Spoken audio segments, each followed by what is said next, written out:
There is something you have been fighting that was never meant to be stopped, not slowed down, not managed, not survived with gritted teeth and white knuckles and the kind of determination that looks like strength from the outside but feels like drowning from the inside. You have been fighting the collapse, and every time you fight it, every time you brace against it and push back and try to force the pieces back into the shape they used to hold, you reset the clock.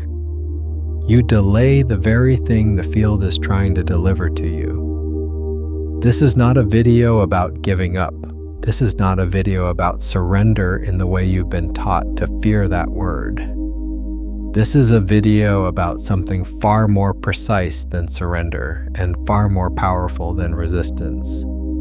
This is a video about what the quantum field is actually doing when everything around you starts to fall apart, and why the single most transformative thing you can do right now is not fight harder. It's to stop. Not collapse, not abandon, stop. Watch, and let what is collapsing collapse. Because here's what no one tells you about the quantum field. It is not punishing you. It is not testing your endurance. It is not asking you to prove that you can withstand more pain than anyone should have to carry. It is waiting. It has been waiting with extraordinary patience for you to stop observing this through the lens of fear. Because the moment you do, the moment you genuinely stop looking at what's happening through the filter of loss and threat and wrongness, the field reorganizes, not eventually, not someday. The reorganization begins at the moment of true observation. That's not a metaphor, that's quantum mechanics. And today we're going to look at this directly. Stay with this. Because what you're about to see is the thing you've been avoiding looking at. Not because you don't sense it's there, but because seeing it clearly would make it impossible to keep fighting in the way you've been fighting. And somewhere in you, you know that if you stop fighting this way, everything changes. You're right. Everything does change. That's exactly what we're here for. Let's begin with what's actually happening. Right now, in this moment, there are approximately 330 billion cellular transactions occurring in your body. Not approximately. That is a conservative estimate from biochemistry. 330 billion moments per day where molecules decide whether to bond or dissolve, where proteins fold into functional shapes or misfold into dysfunction, where electrical signals choose pathways that maintain consciousness or let awareness drift. And the margin of error for this entire system is practically zero, a deviation of a few degrees in temperature, a shift of 1/10 of a pH point. And the coordination fails, the system collapses, and yet it doesn't. Moment after moment, with no conscious direction from you, this symphony of incomprehensible complexity orchestrates itself flawlessly. Now here is what that tells us about the nature of collapse. That system, the one running your biology without your interference, does not fight its own processes. It does not resist cellular death. It does not brace against the natural dissolution of proteins that have served their function. It does not panic when a signal pathway changes. It allows the collapse of what needs to collapse so that the reorganization can occur. And the reorganization is always toward greater complexity, greater efficiency, greater coherence at a higher level of function. Your body already knows what you've been refusing to let yourself know. Collapse is not the enemy of the system. Collapse is the mechanism by which the system advances. And if that is true at the cellular level, at the molecular level, at the quantum scale that underlies all biology, what makes you think it's not true at the level of your life? This is where we need to go precise, because this is not philosophy. This is measurable. In quantum mechanics, there is a state called superposition. You may have heard of it, but I want you to understand it not as a concept, but as a living reality, because it is the key to everything we're going to look at today. Superposition is the condition in which a quantum particle exists in multiple possible states simultaneously. Not as a metaphor, not as a poetic way of saying it could be this or that. Physically, measurably, a particle in superposition is genuinely, verifiably occupying multiple states at once until the moment it is observed, until the moment it interacts with its environment. The famous thought experiment is Schrödinger's cat. The cat in the box is simultaneously alive and dead until you open the box and observe it. At that point, the superposition collapses. The cat is one thing. The other possibility stops being real. But before observation, both states were equally real at the quantum level. This has been demonstrated in laboratories thousands of times. It is not theoretical. It is the foundational behavior of matter at its most fundamental scale. Now look closer. The process by which superposition collapses into a single definite state is called quantum decoherence. Decoherence occurs when a quantum system interacts with its environment. That interaction forces the system to choose. All the other possibilities, the other states that were equally real a moment ago, are eliminated.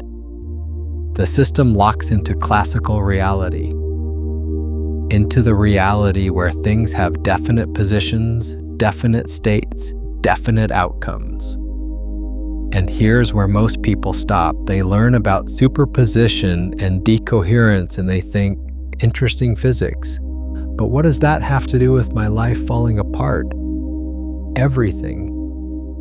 Because decoherence is not the end of the process, it is the middle. Once a system has decohered, once it has been forced out of superposition into a definite state, it can enter a new superposition under the right conditions. It can recohere. It can access a new range of possibilities. Possibilities that were not available in the previous coherent state. The cycle is coherence, decoherence, recoherence at a higher level of complexity. And this cycle does not operate only at the subatomic scale. It operates at every scale of complex systems. Ecosystems, economies, neural networks, human lives. The breakdown is the decoherence. The breakthrough is the recoherence. And the space between them, the terrifying, disorienting, identity-dissolving space where the old structure has collapsed but the new structure hasn't formed yet, that space is not failure. It is the quantum transition. It is the system in the process of exploring new configurations before it locks into a new and more complex form. But here is the precise thing I need you to see. The thing that determines whether the system successfully recohere or gets stuck in the collapse is not effort.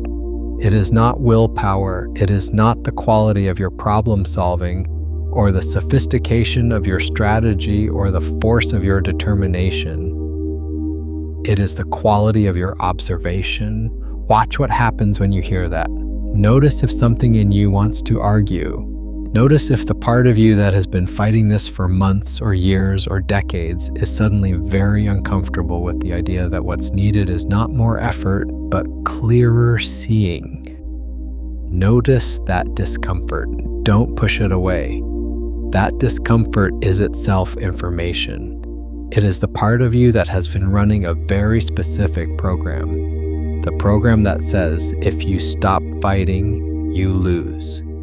If you stop resisting, you disappear. If you stop pushing against the collapse, you will be destroyed by it. That program is the lens of fear, and it is the exact thing that is keeping the field from reorganizing. Now watch what happens when you look at that program directly, not to dismantle it, not to argue with it, just to see it. Because most people have been running that program for so long, so automatically, so completely beneath the threshold of conscious attention, that they have never once turned the full quality of their observation toward it.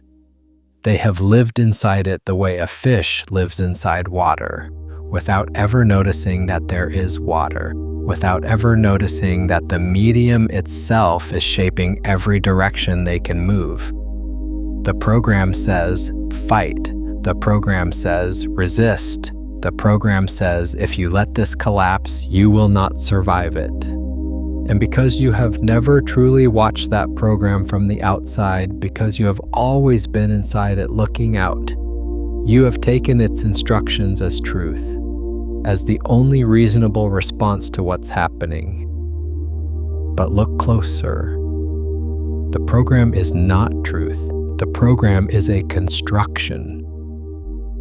And the construction, like all constructions, can be observed.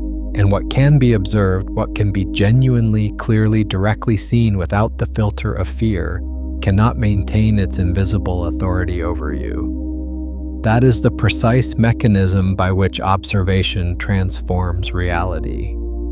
Not by changing the external circumstances, by changing the quality of the instrument through which you are watching those circumstances. And when the instrument changes, what it collapses the field into changes with it. If what you're watching here is landing for you, take a second to like this video and subscribe so we can keep going deeper together. Now let's keep going. Let's look at this more carefully. Because this is where the science and the lived experience converge in a way that changes everything. In 2020, research teams working on quantum biology demonstrated something that had been theorized but not fully confirmed. Biological systems, including human neural networks, operate in states that are functionally quantum coherent for brief windows before environmental interaction forces decoherence. The most dramatic demonstration of this was in photosynthesis. A photon entering a leaf does not take one path to the reaction center. It takes all possible paths simultaneously. The system exists in superposition, exploring every possible route at once. And it collapses into the most efficient route only at the moment of energy transfer. The system does not choose the most efficient path by analyzing options and selecting the best one. It accesses all options simultaneously, and the collapse itself selects the optimal route. Now apply that to you. When your life is in the process of collapsing, what is actually happening at the deepest level of the system is that you are being forced out of a coherent state that had locked you into a specific set of possibilities. The relationship that ended, the career that dissolved, the identity that stopped fitting, the belief system that cracked. These were coherent states. They were structures that organized your reality into a specific configuration. And within that configuration, you could only access the possibilities that were consistent with that structure. Think about that. Within the old coherent state, your probability field was not infinite. It was bounded. It was shaped by the structure you were in. The relationship defined what kinds of futures were available to you. The career defined what kinds of identities were accessible. The belief system defined what kinds of experiences could even register as real. You were not accessing the full range of the quantum field. You were accessing the slice of it that was consistent with the coherent structure you were living inside it. The collapse is the decoherence, and the decoherence is the system's way of forcing you out of a limited possibility space and into superposition, into the state where all possible futures are simultaneously real, where the new configuration hasn't locked yet, where the field is genuinely open. This is not loss. This is expansion. The terror of it is real. The disorientation is real. The grief of what is dissolving is real. But underneath the terror and the disorientation and the grief, what is actually occurring is an expansion of the possibility space available to you. You are being moved from a bounded slice of the field into the full superposition. And that is the most alive, most potent, most genuinely open state a consciousness can occupy. But here's what happens when you fight the collapse, when you resist the decoherence, when you pour all your energy into trying to force the old structure back together, trying to save the relationship that the field is collapsing, trying to resurrect the career that the field is dissolving, trying to hold together the identity that the field is dismantling, you are not preventing decoherence. You are preventing recoherence. You are keeping the system in a partial collapse state, neither fully in the old coherent structure nor free to explore new configurations. You are resetting the clock. Every time you fight the collapse, you delay the breakthrough. Not because the universe is punishing you for resisting, but because the quantum transition requires the complete dissolution of the old structure before the new one can form. You cannot rebuild a house while you're still living in it, not if the foundation needs to change. And here is the thing about partial collapse that no one talks about. It is more exhausting than either full resistance or full surrender. Because in partial collapse, you are spending energy in two directions simultaneously. Part of you is fighting to hold the old structure together. Part of you is being pulled toward the new configuration that is trying to form. And those two forces are working against each other. The fighting is not just delaying the transition. It is actively consuming the energy that the transition requires. Every unit of energy you spend resisting the collapse is a unit of energy that cannot go toward the recoherence. The field needs your energy to reorganize, and you are spending it on resistance. This is why the fighting feels so exhausting. Not because you are weak, not because you are doing it wrong, because you are fighting a process that requires your cooperation, not your resistance. And the effort of fighting a force that is fundamentally aligned with your own deepest evolution is the most energy-intensive thing a human consciousness can do. Pause here. This is not a thought exercise. This is an observation. I want you to do something right now, not later, now. Think of the thing that is collapsing in your life, the relationship, the career, the version of yourself you've been trying to hold together, the belief about who you are and what you deserve and what's possible for you. Whatever it is, bring it into focus. Don't analyze it. Don't try to figure out what to do about it. Just look at it. And now look at what you've been doing with it. Look at the energy you've been spending. Look at how much of your consciousness has been devoted to holding this thing together, to fighting the collapse, to preventing the dissolution. Don't judge that. Just watch it. And now look at what that fighting has cost you, not in terms of external outcomes. Look at what it has cost you internally. Look at the quality of your attention. Look at where your awareness has been living. Look at how much of your presence has been consumed by the resistance. Notice how little attention has been available for anything else. Notice how the fighting has colonized your awareness. How the collapse has become the organizing principle of your consciousness, the thing everything else orbits around. Notice that the very thing you have been trying to prevent has, through the fighting of it, become the center of your entire experiential world. You have given it your full attention. Every strategy, every plan, every anxious calculation, all of it has been oriented around the collapse, and the collapse has grown larger in proportion to the attention you've given it. Sit with that for a moment. Don't rush past what you just saw, because here is what that observation reveals. The fighting has not been protecting you from the collapse. The fighting has been preventing you from moving through it.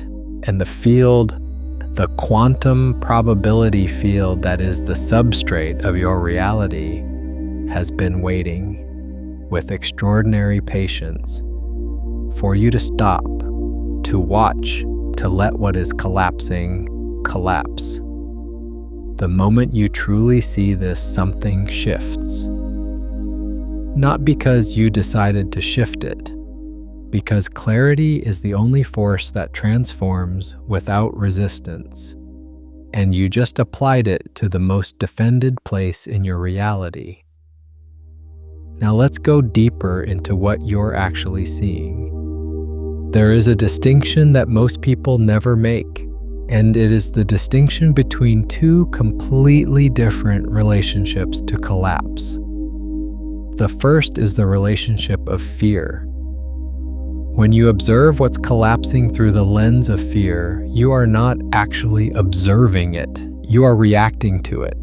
There is a profound difference between observing and reacting, and it is the difference that determines whether the quantum field can reorganize or stays locked in the transition state. When you react to collapse, your consciousness narrows. The field of your attention contracts around the threat. Your perception becomes focused on the specific things that confirm the narrative of danger, loss, wrongness. And here is the quantum mechanical consequence of that narrowing. You're collapsing the probability field prematurely. You are forcing the system into a specific configuration before the superposition has fully explored its possibilities. You are quite literally observing the collapse into the worst available outcome. This is not metaphor. This is the observer effect in action. The observer effect in quantum mechanics states that the act of observation changes what is observed. Not because the observer has power over the particle in some mystical sense, but because observation is an interaction. When you observe a quantum system, your measuring apparatus interacts with that system, and that interaction is what forces the decoherence. The collapse into a definite state is caused by the quality and nature of the observation itself. Now apply that to how you've been observing your life. If you have been observing the collapse through the lens of fear, through the narrative that this is wrong, this is loss, this is evidence that something is broken about you or your life, then you have been interacting with the probability field in a way that collapses it toward that specific configuration. You've been, with the quality of your attention, selecting the most fear-consistent outcome from the available possibilities, and the field has been responding accordingly, not because it wants to confirm your worst fears, but because the field responds to the quality of observation, always, without exception. The fear-based observation is not a neutral act. It is not simply a way of processing what's happening. It is an active intervention in the quantum field. It is a measuring apparatus that is biased toward a specific outcome. And the field, which has no preference for any particular configuration, simply responds to the nature of the measurement it receives. The measurement is fear. The outcome is the configuration most consistent with fear. The field is not cruel, it is precise. It gives you exactly what your quality of observation selects. But look closer. The inverse is equally true. When you observe the collapse with genuine clarity, without the filter of fear, without the narrative of wrongness, without the desperate need for it to be something other than what it is, you are interacting with the probability field in a completely different way. You are not collapsing it prematurely. You are not forcing it into the most fear-consistent configuration. You are allowing the superposition to complete itself. You are allowing the field to explore its full range of possibilities before the new coherent state locks in. And the new coherent state that emerges from a complete, unobstructed quantum transition is always at a higher level of complexity than the one that collapsed. Always, not sometimes, not usually, always. Because that is the direction of the quantum transition cycle. Coherence, decoherence, recoherence at higher complexity. That is not a preference. That is the physics of how complex systems evolve. The question is not whether the new structure will be more complex and more aligned than the old one. The question is whether you will let the transition complete. Whether you'll stop fighting the collapse long enough for the field to reorganize. And that requires a specific quality of observation. Not passive watching, not detached indifference, not the spiritual bypass of pretending you don't care about what's happening. Something far more precise than any of those things, it requires the observer state. Let me show you what I mean. There is a story about this. Watch it carefully. There was a woman named Mira who lived in a city that had been built at the edge of a great river. The city was beautiful and ordered. The buildings were arranged in precise geometric patterns. The streets ran at perfect angles. The bridges were engineered to exact tolerances. And the river, which had always been unpredictable and wild, had been contained by a series of levees and channels that directed its flow into something manageable. For years, the city functioned beautifully within its contained order, and Mira had built her life within that order. She knew which streets to walk, which bridges to cross, which channels the water would follow. She had built her routines and her relationships and her sense of herself around the predictable geometry of the city. And then the river changed, not dramatically at first. Small things, a bridge that had always been reliable developed a crack. A channel that had always flowed in one direction began to eddy and reverse. The levees, which had been maintained for decades, began to show signs of stress in places no one had anticipated. The engineers said it was manageable. The city officials said it was temporary. Mira told herself it was fine. But she began to notice something in herself. She began to spend enormous amounts of energy watching the cracks, not observing them with clarity, watching them with fear. She would walk past the crack bridge 3 times a day, checking to see if it had gotten worse.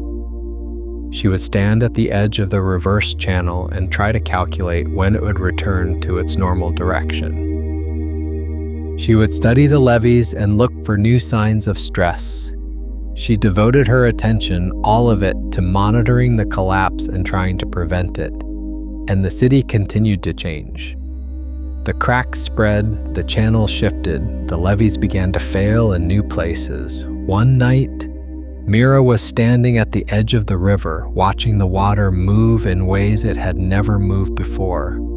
And she felt a hand on her shoulder. She turned to find an old man standing beside her. He was watching the river too. But his face held none of the fear that she could feel tightening her own chest. She said to him, "Why aren't you afraid?" He said, "I'm watching." She said, "So am I." He said, "No, you're fighting. There's a difference." She looked at him and then she looked back at the river and she tried to see the difference he was describing. And slowly, with effort, she began to notice it. When she watched the river through fear, she was watching for evidence of danger. She was watching to confirm that things were getting worse. She was watching in the way that a soldier watches an enemy line, scanning for threats, braced for attack. And in that watching, she was not actually seeing the river. She was seeing her fear of the river projected onto the water. The old man said, "Look at the water, not at what you're afraid it will do, at what it's actually doing." And Mira looked, really looked, without the filter of fear. And she saw something she had not been able to see before. The river was not destroying the city, it was reclaiming its original course. The levees that were failing were the ones built on unstable ground. The channels that were reversing were returning to their natural direction. The bridges that were cracking were the ones built on foundations that had never been adequate for the weight they were asked to bear. The river was not the problem, the river was the correction. The old man said, "The water knows where it needs to go. Your job is not to stop it. Your job is to watch clearly enough to see where it's going so you can move with it instead of against it." Mira stood at the edge of the river for a long time that night, and she watched, not with fear, not with the desperate need for the water to behave differently than it was behaving. With genuine, clear, open observation. And in that watching, something became visible that had been invisible while she was fighting. She could see the new course the river was carving. She could see where the water was moving with the greatest force and clarity. She could see for the first time not the collapse of the old city, but the emerging shape of a new one. A city that would be built with the river, not against it. A city that would be more alive, more resilient, more true to the nature of the land it was built on than the contained and ordered city that was dissolving. She could not have seen that while she was fighting. The fighting had kept her eyes on the cracks, on the failures, on the evidence of loss. The watching, the genuine clear watching without fear, revealed the direction of the reorganization. And there is a detail in Mira's story that is easy to miss, but that contains everything. The old man did not tell her the river was safe. He did not tell her the collapse was not real. He did not offer her comfort or reassurance or a plan for how to save what was falling. He pointed her toward the quality of her watching. He did not change the river, he changed the instrument through which she was seeing it. And that single shift from fear-based watching to genuine observation revealed a reality that had been present all along, but completely invisible through the lens of fear. That is the precise mechanism, not the external circumstances changing, the quality of the observation changing. And with it, what the observation reveals. And you have been standing at the edge of your river for a long time. Watching the cracks, monitoring the failures, trying to prevent the levees from breaking, devoting the whole of your attention to fighting the collapse of a structure that the field has already decided needs to change. What would you see if you stopped fighting long enough to actually look, not at the cracks, at the water, at where it's actually going, at the shape of what's emerging underneath the dissolution? That's not a rhetorical question. That is the exact observation that changes everything. Tell me in the comments what you saw when you stopped looking away. Not the story around it. The specific thing that became visible the moment you stopped fighting it. What did the water show you when you finally let yourself look? Let's look at this from another angle. Because there's a layer underneath what we've just seen that most people never reach. And it is the layer that explains why the fighting feels so necessary, why the resistance feels like the only responsible response to collapse, why stopping the fight feels, to the part of you that has been running this program, like death. The resistance to collapse is not random. It is not irrational. It is not a character flaw or a spiritual failure. It is the predictable, logical response of a consciousness that has been taught systematically to identify itself with the structures it has built. You are not resisting the collapse of your relationship. You are resisting the collapse of the version of yourself that exists within that relationship. You are not resisting the dissolution of your career. You are resisting the dissolution of the identity that was built around that career. You're not resisting the end of the belief system that is cracking. You are resisting the disappearance of the self that was organized around those beliefs. The fighting is not about the external structure.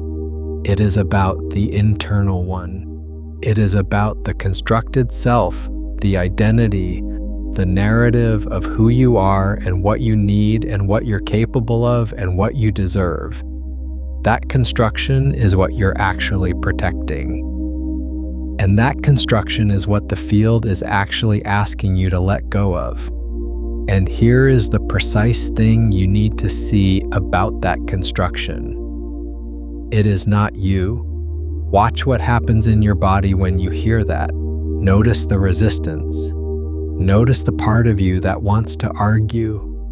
Notice the tightening, the pushing back, the voice that says, no, that's not right. This is me. These are my values and my relationships and my life. Notice all of that and then ask this question.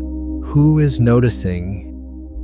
Because there is something in you that is watching that resistance right now. There is something in you that is observing the tightening, observing the pushing back, observing the argument that arises.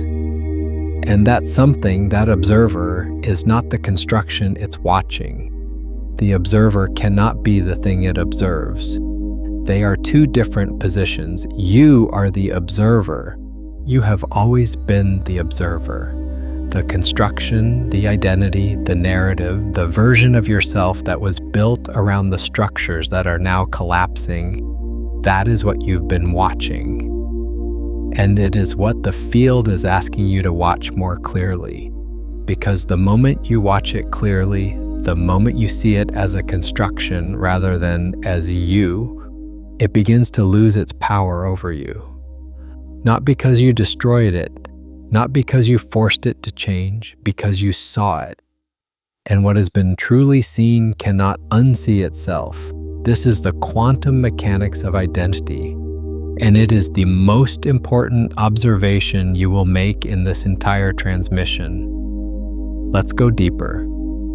The identity construction, the self you have built over years and decades of accumulated experience and belief and narrative, operates in your life the way a quantum measuring apparatus operates in a laboratory. It is the instrument through which you observe reality.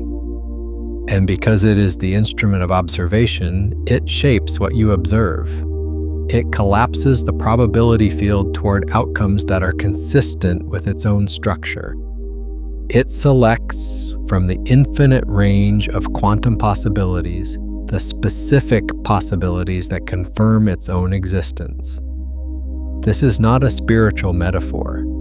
This is the literal mechanism by which consciousness creates reality through observation. If your identity is built around the belief that you are someone who struggles, your observational apparatus will select for evidence of struggle from the quantum probability field. If your identity is built around the belief that you are someone who is not enough, your consciousness will collapse the field toward experiences that confirm that insufficiency. If your identity is built around the belief that good things always fall apart for you, your observation of the quantum field will consistently produce that outcome. Not because the universe is confirming your beliefs as a cosmic favor, but because you are the observer. And the observer determines, through the quality and nature of its observation, which possibilities from the superposed field become actual. Now look at this from the other direction. When the structures that have been supporting your identity begin to collapse, when the relationship ends, or the career dissolves, or the belief system cracks, what is actually happening is that the observational apparatus is being forced to change. The instrument through which you have been collapsing the quantum field into your specific reality is being dismantled. And in the space between the old instrument and the new one, the field is genuinely open, genuinely superposed, genuinely available to collapse into a configuration that is more aligned with what you actually are, rather than with what you have been constructing yourself to be. The collapse of the external structures is the collapse of the internal observational apparatus. And the resistance to the external collapse is the resistance to the transformation of the internal one. When you fight the collapse of the relationship, you are fighting to keep the version of yourself that was organized around that relationship. When you fight the dissolution of the career, you are fighting to keep the identity that was built around it. When you fight the cracking of the belief system, you are fighting to keep the self that was constructed on those beliefs. And every time you succeed in fighting it back, every time you manage to hold the collapsing structure together for a little longer, you delay the emergence of the new observational apparatus. You delay the formation of the identity that is capable of collapsing the quantum field into a fundamentally different reality. You reset the clock, and the field waits. Here is the layer underneath that. And this is where it gets very precise. The observer state, the genuine, clear, unfiltered watching that allows the quantum transition to complete, is not something you have to build or develop or earn.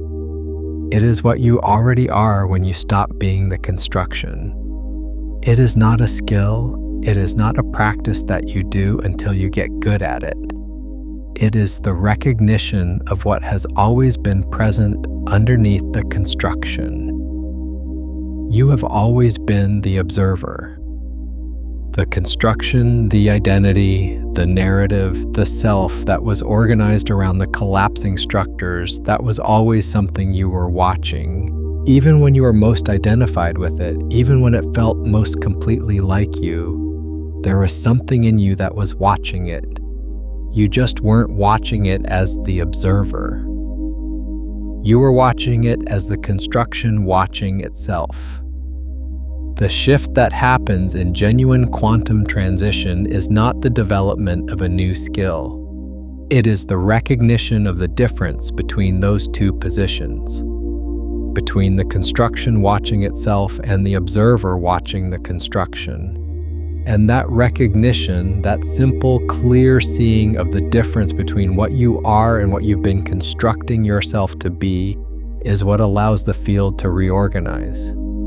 Because when the observer observes the construction without fear, without the desperate need to protect it, without the identification that makes its dissolution feel like death, the construction can collapse completely. The decoherence can complete itself, and the recoherence can begin. Let me give you a practice, a real one, not a thought experiment, an observation. Find a moment of stillness, not silence necessarily, just stillness, and close your eyes. Bring into your awareness the thing that is collapsing, the structure, the relationship, the identity, the belief, whatever it is. Let it be present in your awareness. Don't push it away, don't analyze it, don't try to figure out what to do about it, just let it be there. And now watch yourself watching it. Notice the quality of attention you're bringing to it. Notice whether there is fear in the watching, whether there is grasping, whether there is the desperate quality of someone trying to hold something together. Just notice that. Don't try to change it. Just see it. And now shift the position of your watching. Instead of watching the collapsing structure, watch the one who is watching the collapsing structure. Watch the watcher. Notice that there is something in you that is observing all of this. The collapsing structure, the fear, the grasping, the resistance. There is something that is watching all of it. That something is not afraid. Notice that. The observer is not afraid. The construction is afraid. The identity is afraid. The version of you that was organized around the collapsing structure is afraid. But the one who is watching all of that, the pure observer, is not afraid. Stay in that position for a moment, not as a technique, as a recognition. From this position, look at the collapse again, not from inside the fear, from the position of the observer. And notice what you can see from here that you couldn't see from inside the resistance. Notice what the collapse is actually doing, not what you're afraid it's doing. What it's actually doing.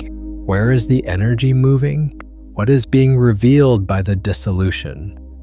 What was being concealed by the structure that is now falling away? This is the observation that the field has been waiting for. Open your eyes when you're ready and know that you just did something that most people never do. You watched the collapse from the observer position. You saw it without the filter of fear. And in that seeing, something changed. Not because you forced it to change, because clarity is the only force that transforms without resistance. Now let's go to the layer that most people never reach. Because everything we've looked at so far has been preparation for this. There is a reason the collapse feels like death, and it is not a false perception. Something does die in a quantum transition. The question is what? What dies in a genuine quantum transition is not you. It is not your capacity for love or creativity or connection or purpose. It is not your intelligence or your sensitivity or your depth. Those are not part of the construction. Those are part of the observer. They do not collapse with the structure. What dies is the specific configuration of identity that was organized around the old coherent state. The specific story about who you are and what you need and what's possible for you that was built within the limitations of the previous structure. The specific observational apparatus that had been collapsing the quantum field into a particular range of outcomes. That is what dies, and it needs to die. Not because it was wrong or bad or a failure, but because it was organized around a level of complexity that the system has outgrown. Think about what happens when a caterpillar enters a chrysalis. This is not metaphor. This is biology. Inside the chrysalis, the caterpillar does not gradually transform into a butterfly. It dissolves almost completely. The cellular structure that made it a caterpillar breaks down into a largely undifferentiated biological soup. There is a period inside the chrysalis where there is no caterpillar and no butterfly. There is only the raw material of a system in transition. And if you were to open the chrysalis during that period, if you were to intervene in the dissolution to try to save the caterpillar, you would not save it. You would destroy it, because the dissolution is not the enemy of the butterfly. It is the mechanism of the butterfly. The caterpillar cannot become a butterfly without first ceasing to be a caterpillar, completely. You are in the chrysalis. The dissolution you are experiencing is not the destruction of what you are. It is the breaking down of the specific configuration that you've been in so that a more complex configuration can emerge. And the fighting, the resistance, the desperate attempt to save the caterpillar is the only thing that can actually prevent the butterfly. Not slow it down, prevent it. Because if the system is never allowed to fully decohere, if the old structure is constantly being propped back up, partially rebuilt, held together just enough to prevent complete dissolution, then the raw material never becomes available for the new configuration.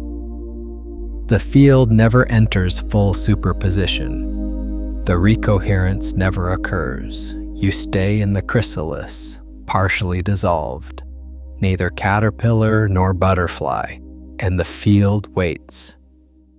This is what it means to reset the clock. Every time you fight the collapse back to a partial reconstruction of the old structure, you are partially rebuilding the caterpillar, and the chrysalis process has to start over, not from where it was, from the beginning. Look at your life. Look at the pattern. How many times have you been in this place? How many times has this same structure, or a version of it, begun to collapse, and you have fought it back into partial reconstruction, only to find yourself back in the same dissolution a year later, 2 years later, 5 years later? How many times has the clock been reset? This is not a judgment, this is an observation, and the observation itself is the beginning of the change. Because when you see the pattern clearly, when you watch it without the filter of fear or shame or the desperate need to explain it away, something becomes visible that was invisible before. The pattern is not random. It is not evidence that you are broken or that life is unfair or that the universe is working against you. The pattern is the field trying repeatedly to complete the quantum transition that you keep interrupting.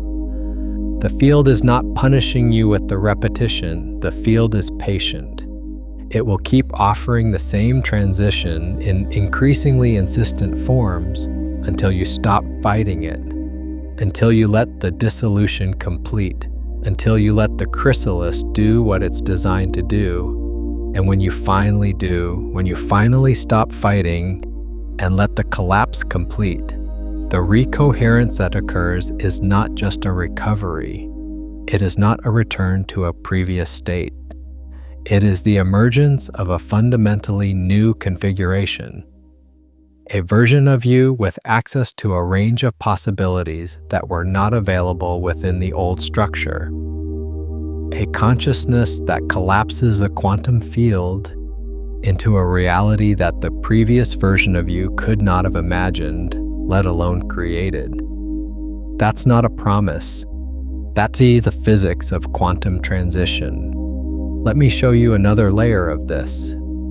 Because there's something specific about the way the observer state works in the transition that I want you to understand. Something precise. When you're in the observer state, genuinely watching the collapse without the filter of fear, without the identification with the construction that is dissolving, something happens to your relationship with time. This is not mystical. This is the measurable consequence of a different quality of observation. When you are reacting to collapse, when you are in the fear-based observation mode, your consciousness is operating primarily in the future. You are projecting forward. You are imagining the worst possible outcomes.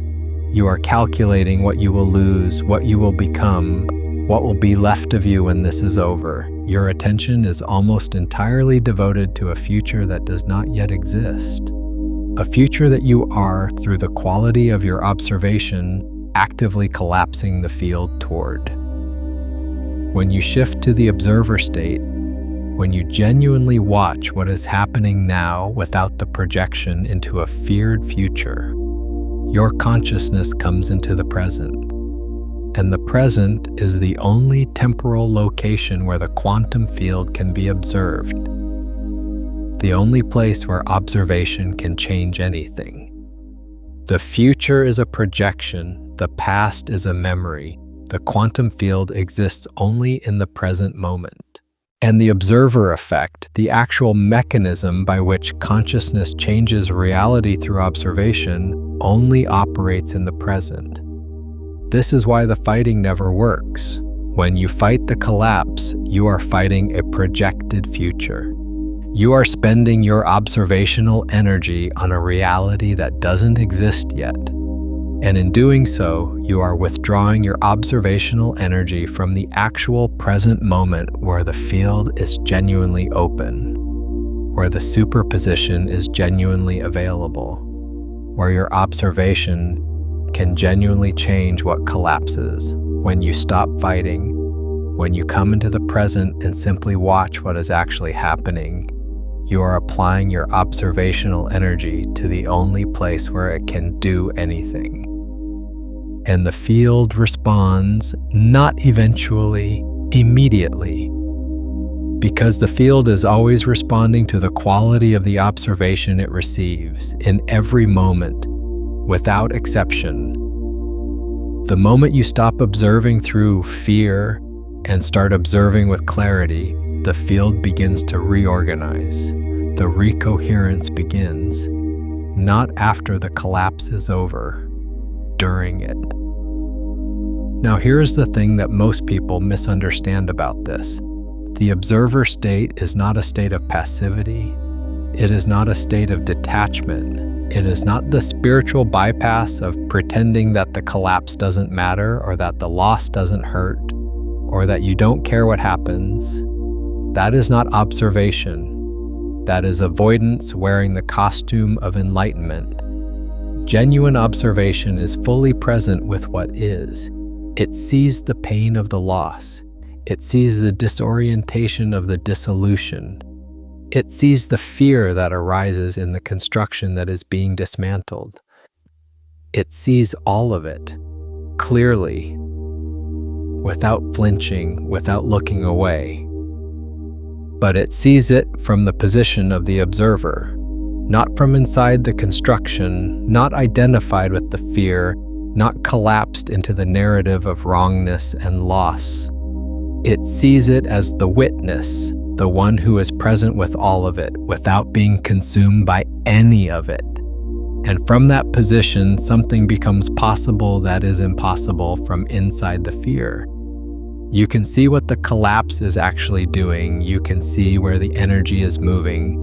You can see what is being revealed by the dissolution. You can see the emerging shape of the new configuration before it has fully formed.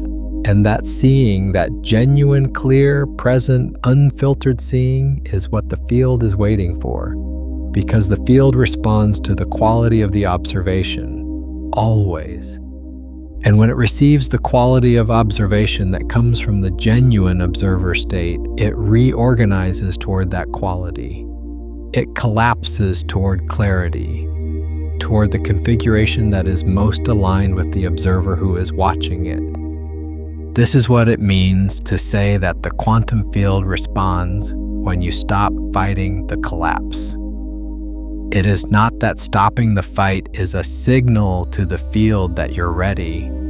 It is that stopping the fight allows you to shift from fear-based observation to observer state observation. And that shift in the quality observation is what changes what the field collapses into. You were never meant to fight this. You were meant to watch it. And the watching, the genuine, clear, present watching from the observer position is the most powerful thing you can do. Not because it controls the outcome, but because it is the quality of observation that allows the most aligned outcome to emerge. Let's look at one more layer, and this is the layer that applies directly to where you are right now. There is something specific that you have been avoiding observing. Not the collapse in general, something specific within the collapse. A particular truth that you have been looking away from. Not because you don't know it's there, but because seeing it clearly would require you to change something you're not sure you're ready to change. You already know what it is. Something in you recognized it when I said that. The slight tightening, the small movement of attention away from this moment and toward something else. the impulse to skip past this section or to tell yourself it doesn't apply to you. That's the thing. That avoidance, that specific looking away, is the last mechanism of the construction. It is the final way that the identity that is being dismantled protects itself, by keeping your observation away from the one thing that, if seen clearly, would make the complete dissolution possible. And I'm not going to tell you what it is, because you already know. And the telling would allow you to process it conceptually, to think about it rather than see it, to engage with the idea of it rather than the direct observation of it. What I will tell you is this: the thing you're avoiding looking at is not as dangerous as the avoidance. The looking away is costing you more than the seeing ever could, because the seeing, the genuine, clear, direct observation of the thing you've been avoiding, is the last step in the quantum transition. It is the final collapse that makes the recoherence possible. And the recoherence that follows it is not a recovery from the thing you saw. It is the emergence of a version of you that is no longer organized around the avoidance of that thing. A version of you that has incorporated the truth of it into a more complex and more honest configuration. A version of you that collapses the quantum field into a reality that is built on what is actually true rather than on the careful management of what you've been refusing to see. That's what's on the other side of the looking. Not destruction, not the thing you've been afraid the seeing would bring, but the reality that can only exist when you stop building it around the avoidance of what's true. Let's do this together. One more practice. The deepest one. Find the stillness again. And this time, I want you to look at the thing you've been avoiding, not to analyze it, not to figure out what it means or what you should do about it, just to see it, just to bring the full quality of your attention to it and let it be exactly what it is. Notice what happens in your body when you do this. Notice the resistance. Notice the impulse to look away, and then, with the quality of the observer, watch that impulse. Watch the resistance. Don't fight it. Don't give in to it. Just watch it. And in the watching, notice something. The resistance is not you. The impulse to look away is not you. It is the construction protecting itself, and you, the observer, are watching the construction protecting itself. You are not the protection. You are the one who sees it. From that position, look at the thing again, the thing you've been avoiding. And this time, let yourself see it completely. Not the story about it, not the fear of what it means, the thing itself. What is actually true? What has always been true? What you have known was true and have been managing your attention to avoid seeing directly. Let it be seen. Sit with that for a moment. Don't rush past what just happened. Something shifted in the field when you did that. Something that was locked in the transition state moved. The clock did not reset. The dissolution moved forward. And the recoherence is closer than it was before you looked. This is the most important thing you will do today. Not the watching of a video, the watching of the truth you've been avoiding. That is the quantum event. That is the moment the field reorganizes. Now let's bring this all the way home. You came to this transmission because something is collapsing, or because something has been collapsing for a long time and you've been exhausted by the fighting of it. Or because you've been through collapse before and you're trying to understand what happened.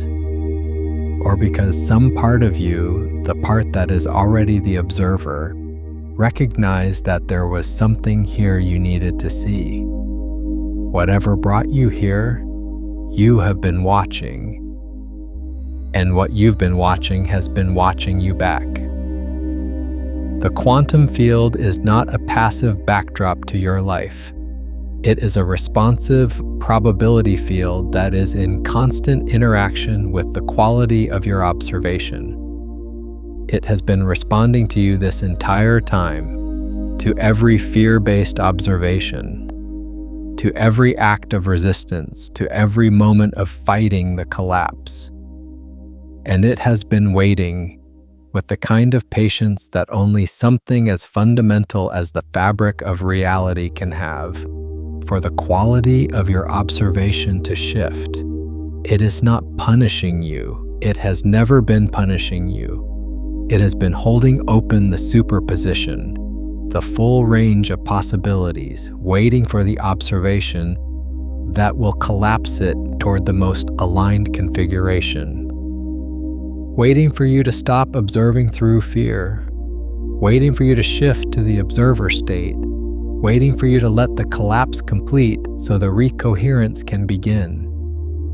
And in this transmission, you have done that, not perfectly, not completely, but you have moved in the direction of genuine observation. You have shifted the quality of your watching, and the field has responded. You can feel it, not as an external event yet, as a shift in the quality of your awareness, a slight but unmistakable opening, a sense that the fighting, the exhausting, clock resetting fighting is not the only option. That's the beginning of the recoherence. That's the first signal from the field that the transition is moving forward. Now here's what I want you to know about what comes next. Because this is the part that most transmissions on this subject leave out. And leaving it out is a disservice. The recoherence is not immediate. The dissolution, once you stop fighting it, does not instantly resolve into the new configuration. There is still a period of being in the chrysalis, still a period of not caterpillar, not butterfly, still a period of raw material in transition, and that period requires something specific from you. It requires you to maintain the observer state, not constantly, not perfectly, but as a practice, as a returning. Every time you notice yourself slipping back into fear-based observation, every time you catch yourself fighting the collapse again, every time you feel the impulse to force the reconstruction of the old structure, you return to the observer. You watch the impulse. You watch the fear. You watch the construction trying to rebuild itself, and you let it be watched without acting from it. This is not a practice of suppression. You are not suppressing the fear. You are not denying the impulse. You are observing it. From the position of the observer, and in the observation, it loses its power to drive your behavior.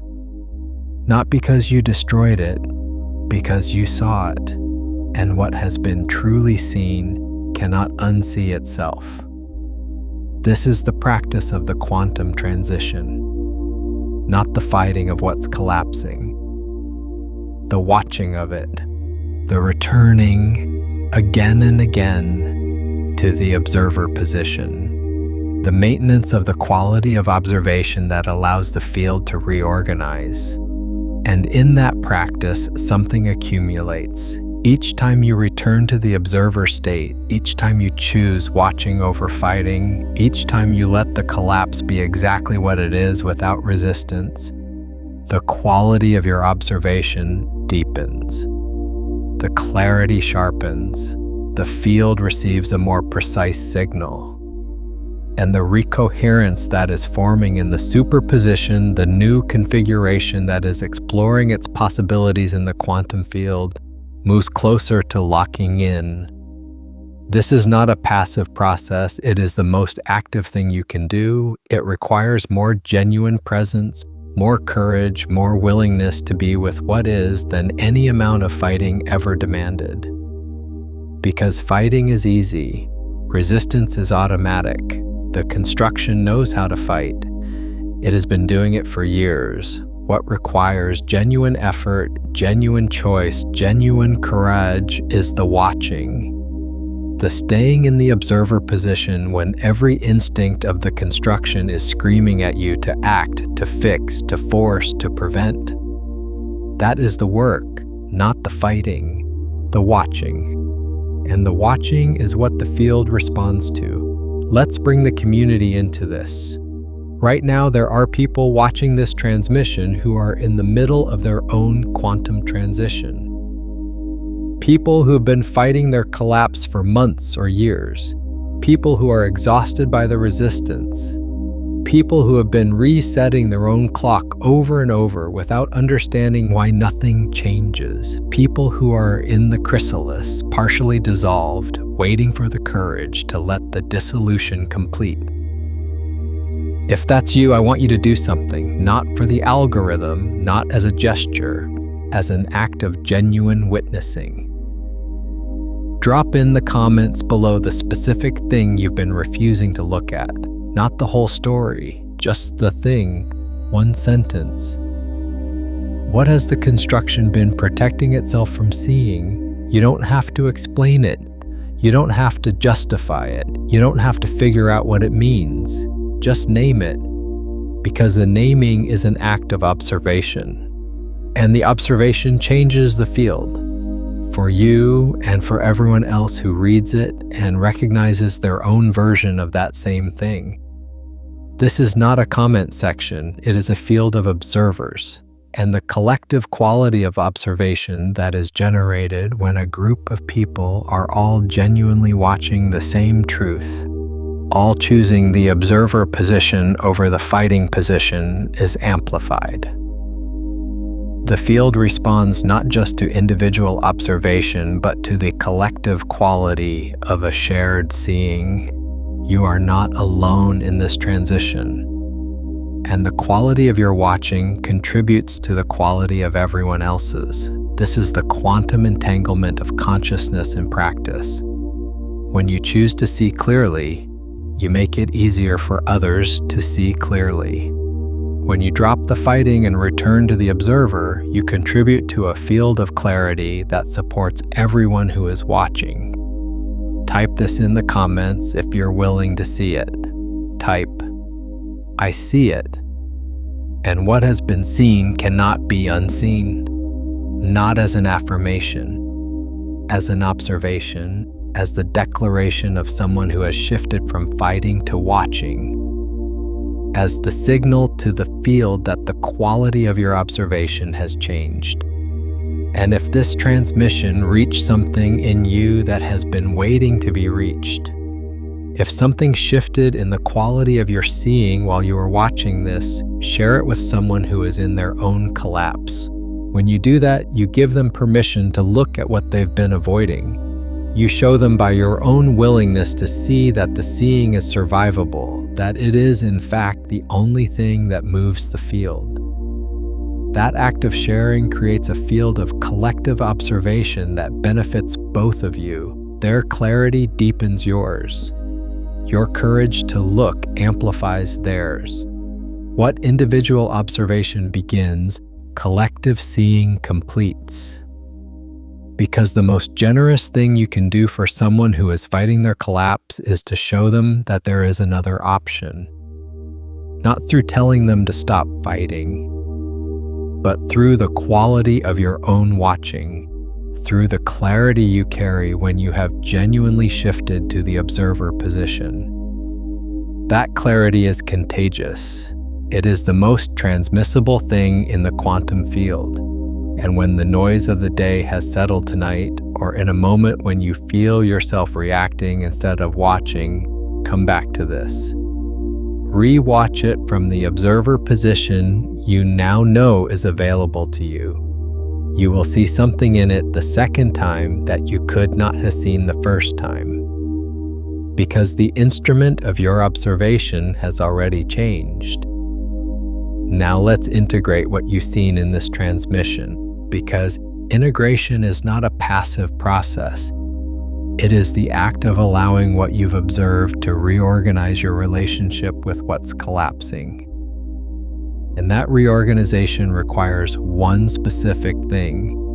You have to stop pretending you don't see what you see. This is the integration principle, not a technique, not a practice you do for 20 minutes in the morning. A commitment to the observer position in every moment where the construction tries to reassert itself. Every time you notice yourself slipping back into the fighting, into the fear-based observation, into the desperate reconstruction of the old structure, you return to the one question that cuts through all of it. Who is watching this? Not as a philosophical inquiry, as a direct pointing, as the immediate return to the observer position. Who is watching the fear? Who is watching the resistance? Who is watching the impulse to fight? That question, genuinely asked, genuinely held, returns you to the observer in an instant. Because the question itself is an act of observation, and the observer cannot be the thing it observes. Carry that question with you into the places where the collapse is most acute, into the moments where the construction is most desperate to reassert itself, into the 3 in the morning moments where everything you thought you knew feels like it's dissolving. Who is watching this? The answer is always the same: the observer, the one who was never part of the construction, the one who has been watching the whole time, the one who is not afraid, the one who has always been the most powerful position in the room, not because it controls, but because it sees clearly. And clarity is the only force that transforms without resistance. You are that. You have always been that. The construction was something you were watching. It was never what you are. And now you see it. And what has been seen cannot be unseen. Here is what I want to leave you with, not as a comfort, as a recognition. The quantum field has not been withholding from you. It has not been testing your endurance. It has not been asking you to prove that you can survive more than anyone should have to survive. It has been waiting for the quality of observation that allows it to reorganize. It has been holding open the superposition, the full range of what is possible for you, waiting for the moment when you stop collapsing it through fear and start allowing it to collapse through clarity. That moment is now. Not because this transmission made it happen, because you chose to watch. You chose to stay with what was being pointed at instead of looking away. You chose the observer position over the fighting position. You did that. And the field is responding to that choice. Right now, in the quantum substrate of your reality, the superposition is beginning to collapse toward the configuration that is most aligned with the quality of observation you just demonstrated. Not perfectly, not completely, but the direction has changed. The clock has not been reset. The transition is moving forward. And your only job from here is to maintain the quality of observation, to return to the observer every time the construction tries to reassert itself, to watch what is collapsing without fighting it, to see what is being revealed by the dissolution, to stay present with the chrysalis process without trying to save the caterpillar, because the butterfly is not something you create. It is what emerges when you stop preventing it. The quantum field only responds when you stop fighting the collapse. Not because surrender is the secret, because the observer state is the most powerful position in the universe. And you can only occupy it when you stop being the construction that's fighting. You are the observer. You have always been the observer. And now you know what that means. Not as a concept, as a living recognition that has already begun to reorganize your reality. The observer is the most powerful position in the universe, not because it controls, because it sees clearly. And clarity is the only force that transforms without resistance. You were never meant to look away. Now watch what happens. There's a video that belongs right next to this one. It is called "Once You Stop Reacting and Start Watching, They Completely Rewrite Who They Think You Are." What you just learned about the observer state and how the field responds to the quality of your seeing applies directly to the people in your life. Watch what happens to your relationships when you bring the same clarity to them.